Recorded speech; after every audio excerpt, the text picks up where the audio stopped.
Allahu Akbar. Allahu Akbar. Allahu Akbar. Allahu Akbar. Allahu Akbar. Allahu Akbar. Allahu Akbar. Allahu Akbar kabira walhamdulillahi katsira wa subhanallahi bukratan wa asila. La ilaha illa mukhlisina lahuddin walau karihal kafirun walau karihal musyrikun walau karihal munafiqun. La ilaha illallah wahdah sadaqa wa'dah wa nasara 'abdah wa 'azza jundah wa hazamal ahzaba wahdah. La ilaha illallah wallahu akbar. Allahu akbar walillahil hamd. Asyhadu an la ilaha illallah wahdahu la syarika lah wa asyhadu anna sayyidana Muhammadan 'abduhu wa rasuluh. Allahumma shalli wa sallim wa barik ala sayyidina Muhammad wa ala alihi wa ashabihi wa man tamassaka bid-din wa salaka tariqa hidayah, amma ba'd. Fa ya ayuhan nas ittaqullah haqqa tuqatih wa la tamutunna illa wa antum muslimun. Qala Allah Ta'ala fil Qur'anil Azim wa huwa asdaqul qailin. A'udzu billahi minasy syaithanir rajim. Ya ayyuhan nasu u'budu rabbakum alladzi khalaqakum wal ladzina min qablikum la'allakum tattaqun. Wa qala Allah Ta'ala fi ayatil ukhra, inna a'tainakal kautsar fashalli li rabbika wanhar inna syani'aka huwal abtar. Shadaqallahul azim. Hadirin sidang Idul Adha yang dimuliakan oleh Allah Subhanahu wa taala. Pada pagi yang mulia ini, marilah kita memperbanyak takbir, tasbih dan tahmid kepada Allah Subhanahu wa taala sebagai tanda syukur, terima kasih dan penghormatan kepada seluruh saudara-saudara kita yang sedang melaksanakan ibadah haji di tanah suci Mekah. Dan tentu kita semuanya mendoakan kepada saudara-saudara kita tersebut agar melaksanakan haji itu mabrur, yaitu diterima oleh Allah Subhanahu wa taala zahir dan batinnya.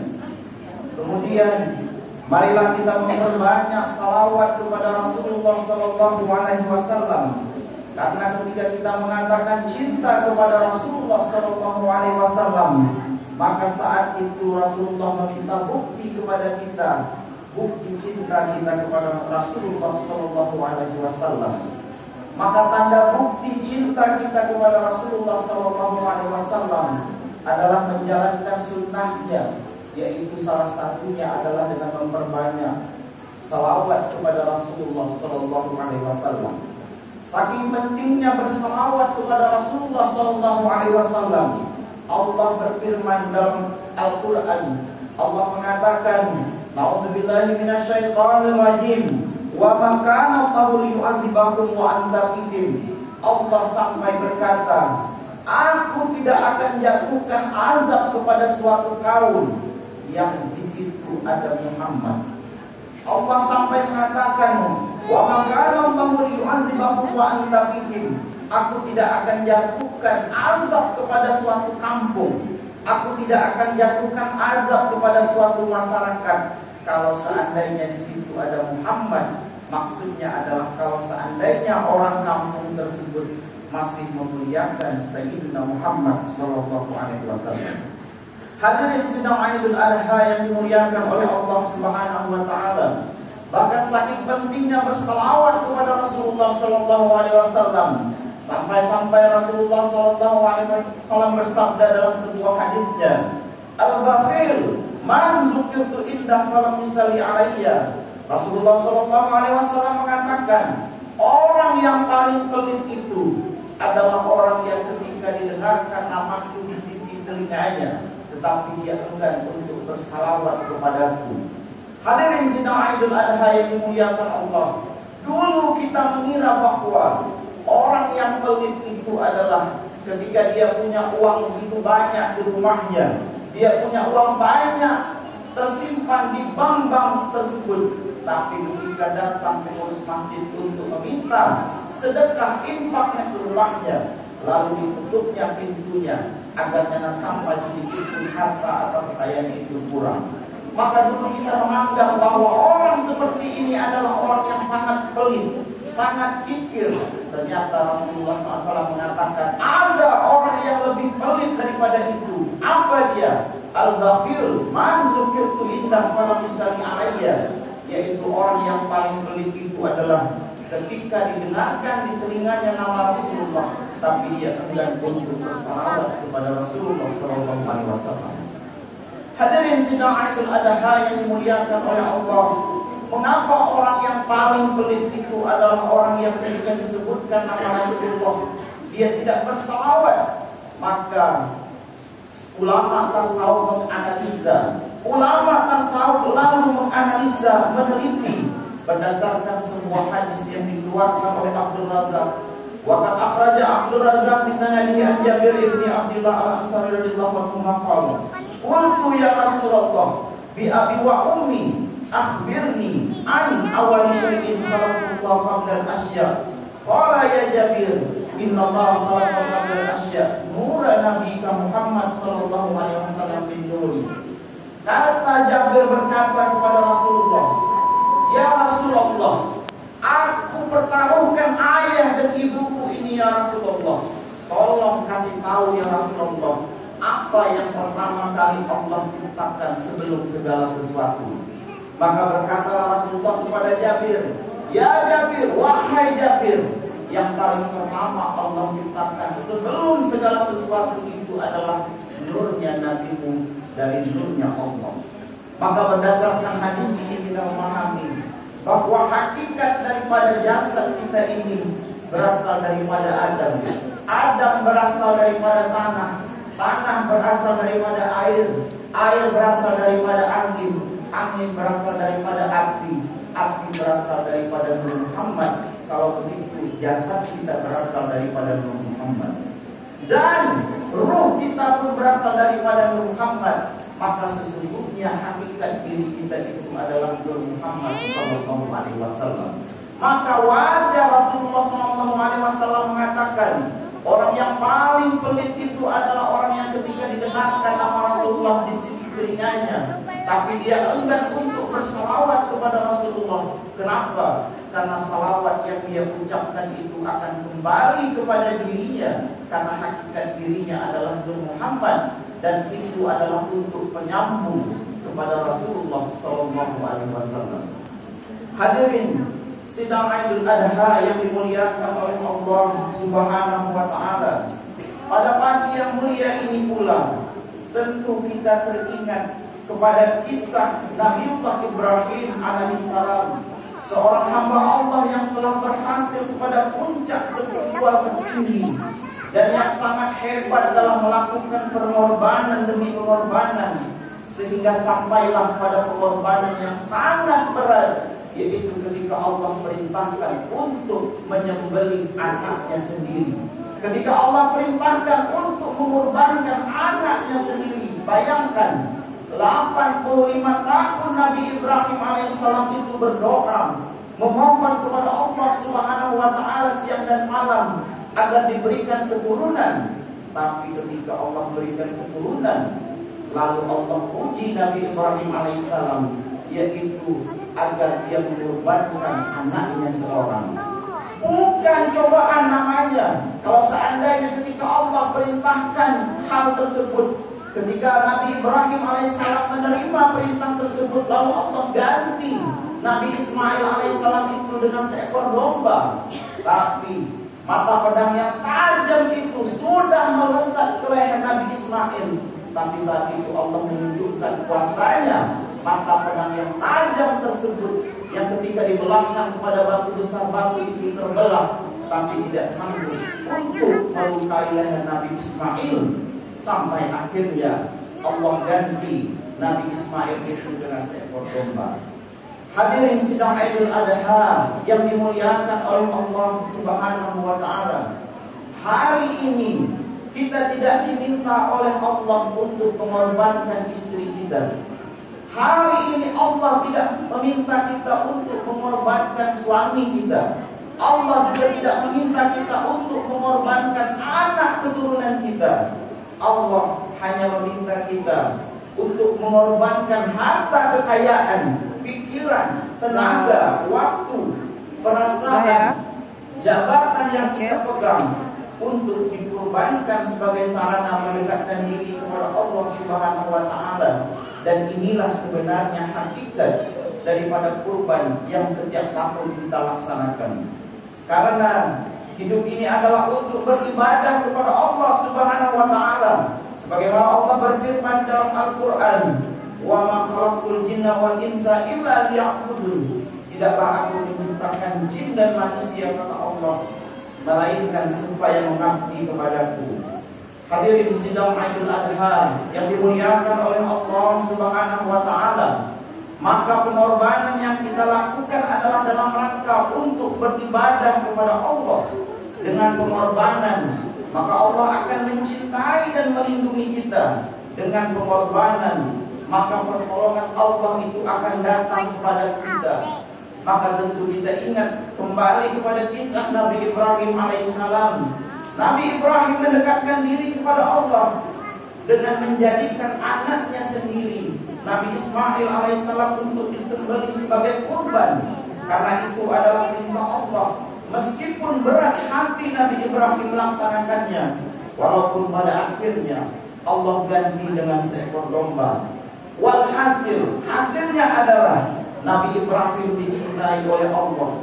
Nabi Ismail dilindungi oleh Allah. Keluarga Nabi Ibrahim alaihissalam dilindungi dari godaan setan yang tercukup. Hadirin sidang Jumat yang dimuliakan oleh Allah Subhanahu wa taala, marilah kita lihat, lalu kita renungkan secara dalam keadaan kita hari ini. Maka sangat memerlukan pengorbanan dari kita semua. Lihatlah berbagai masalah yang muncul pada diri kita sendiri, pada tetangga kita, pada masyarakat kita, bahkan pada sampai bangsa dan negara kita.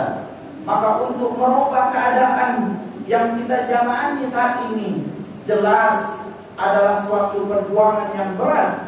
Disinilah pengorbanan kita itu diminta. Kita diminta untuk mengorbankan apa saja, harta kekayaan, pikiran, tenaga, waktu, perasaan, bahkan jiwa sekalipun. Maka di sini pula lah kedudukan tinggi di sisi Allah itu akan kita dapatkan ketika kita berkorban kepada Allah Subhanahu wa taala. Sebagaimana Allah berfirman dalam Al-Qur'an, "Allazina amanu wa hajaru wa jahadu fi sabilillah bi amwalihim wa anfusihim a'zamu darajatan indallah wa ulaika humul faizun." Orang-orang yang beriman dan berhijrah serta berjihad di jalan Allah dengan harta benda dan diri mereka adalah lebih tinggi derajatnya di sisi Allah, dan itulah orang-orang yang mendapatkan kemenangan. Allahu Akbar, Allahu Akbar, Allahu Akbar, walillahil hamd. Saat ini kita semua sangat mendambakan tokoh pejuang yang sanggup berkorban, masyarakat yang mau berkorban. Lihatlah bagaimana Rasulullah SAW dan para sahabat dulu hijrah dari Mekah ke Madinah dengan rela meninggalkan kampung halaman, harta benda dan keluarga mereka. Mereka berkorban apa saja, bahkan mempertaruhkan nyawa sekalipun. Maka saat ini pun masyarakat menunggu pengorbanan dari kita, siapapun kita. Masyarakat menunggu pengorbanan yang tulus ikhlas, pengorbanan yang benar dan jujur, pengorbanan yang murni dan sejati. Hadirin sidang Idul Adha yang dimuliakan oleh Allah Subhanahu wa taala. Lalu kemudian siapakah orang yang mampu berkorban dengan pengorbanan yang totalitas dalam hidupnya?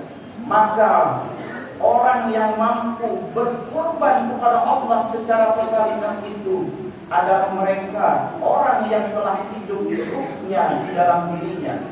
Oleh karena itulah Dari sunnah berkurban atau memotong hewan kurban itu adalah sebenarnya dalam rangka memotong sifat kebinatangan pada diri kita, sehingga ketika sifat kebinatangan yang berwujud pada nafsu pada diri kita tersebut, maka nafsu itu ketika dia dipotong pada diri kita, maka dia akan meningkat menjadi nafsu yang mutmainnah, yaitu nafsu yang diberi rahmat oleh Allah Subhanahu wa taala.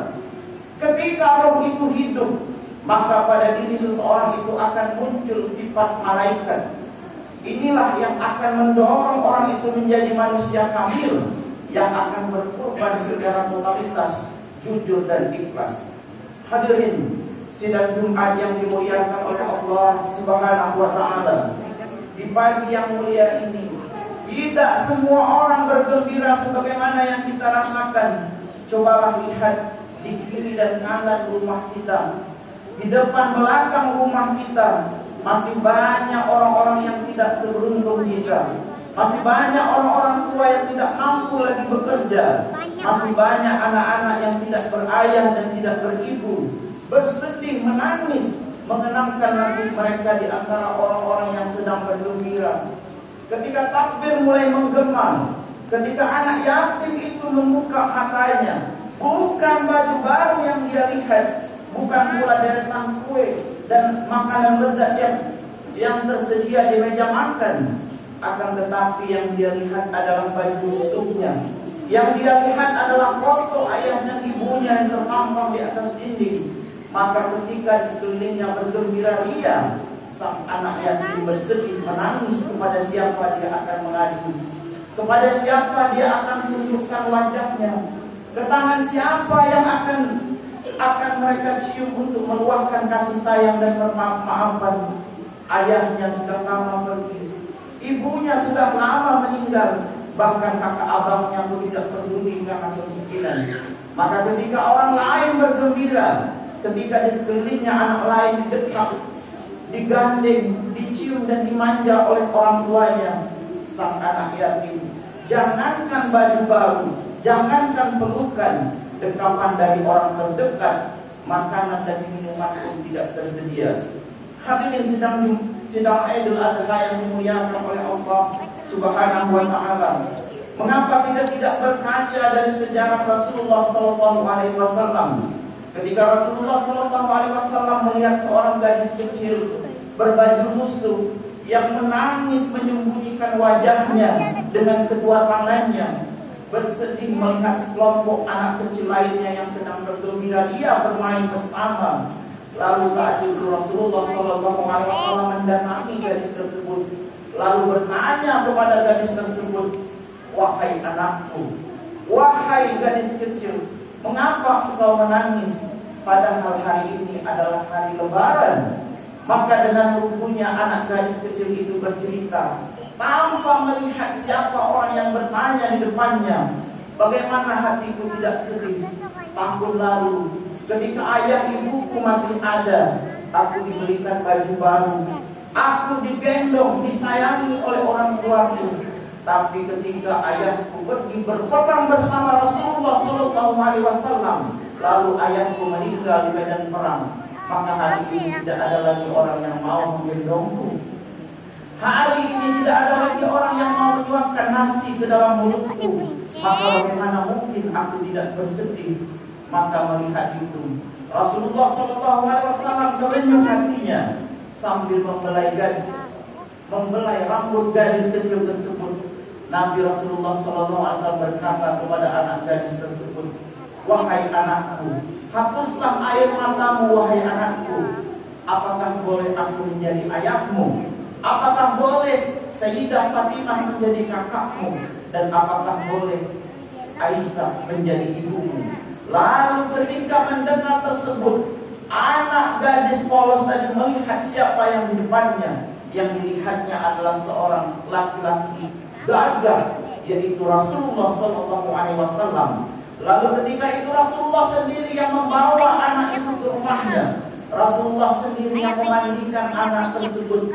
Rasulullah sendiri yang memakaikan baju kepada anak tersebut dan dibantu oleh Siti Fatimah. maka saat itu anak itu pun diberikan pewangian dan dibiarkan untuk bermain kepada anak-anak yang lainnya. Ketika anak-anak yang lainnya itu melihat anak gadis yang sebelumnya itu menangis sendiri, bersedih, lalu bergembira luar biasa, maka saat itu kawan-kawannya pun bertanya kepada anak gadis tersebut, "Wahai sahabatku, mengapa engkau begitu gembiranya? Bagaimana mungkin aku tidak gembira? Karena hari ini aku mempunyai seorang ayah, hari ini aku mempunyai seorang ibu." Hadirin sidang Idul Adha yang dimuliakan oleh Allah Subhanahu wa taala. Oleh karena itulah hakikat dari berkurban itu adalah bukan hanya sekedar memotong lembu atau sapi atau kambing tersebut, akan tetapi kurban itu memiliki makna yang sangat dalam, yaitu kurban itu adalah mengorbankan diri jasad kita sehingga diri ruh itulah yang tersisa. Hakikat dari memotong hewan kurban itu adalah memotong sifat kebinatangan yang berwujud nafsu pada diri kita tersebut.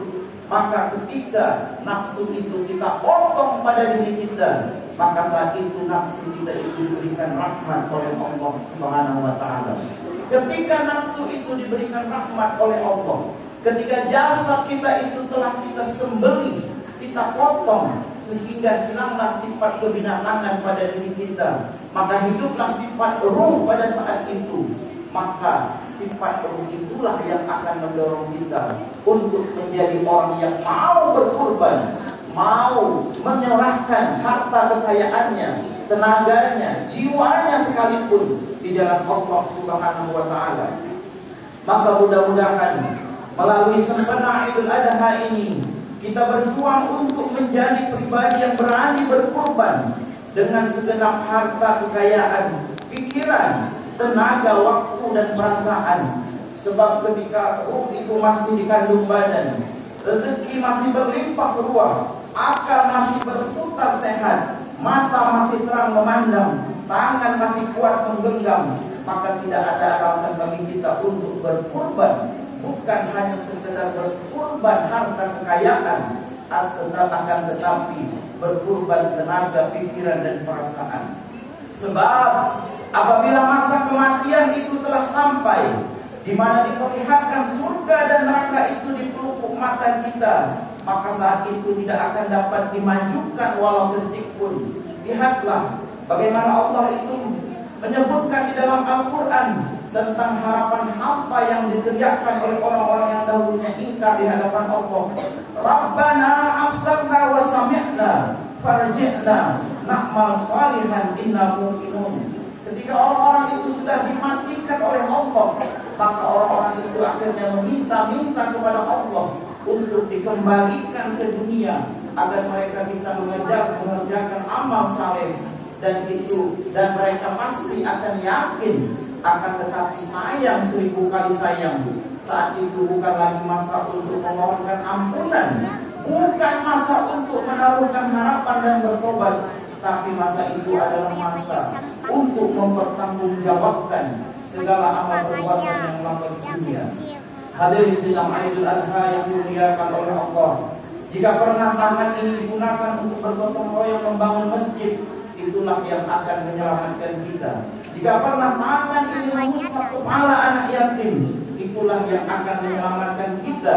Jika pernah malam terbangun di saat orang lain tertidur pulas, melawan rasa kantuk yang begitu beratnya, itulah yang akan menyelamatkan kita.